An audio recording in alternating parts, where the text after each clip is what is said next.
Mənim bu videoda çəkmədən məqsədim də budur ki, diktator rejim bax buna haqq edir. Bilirsiniz nəyə görə? Mənim dəfələrlə TikTok səhifəmi, mənim dəfələrlə YouTube səhifəmi vurduqlarına görədir, şikayət edib bağladıqlarına görədir.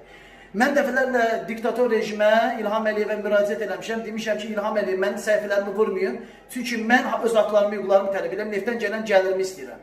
Siz yenə də buna mənim sizə etdiyim müraciətə baxmayaraq, mənim yenə də səhifələrimi bağlamışsınız. Ona görə də mən məcbur qalmışam, bax, belə.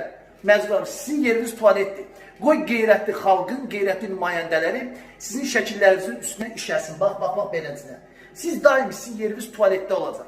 Siz çünki şərəfsizsiniz, sizdə ləyaqət və qeyrət yoxdur, namussuzsuz. Əlin Ağayev, sən də qəhbənin balasısan, mənim bir də səhifələrimi bağlasaz, bundan da 5 bətərini bütün mərkəzdə eləyib, hamını məcbur eləyəcəm ki, bunun üstünə işəsin. Çaşmayın mənə qarşı, dovşan yığınağı.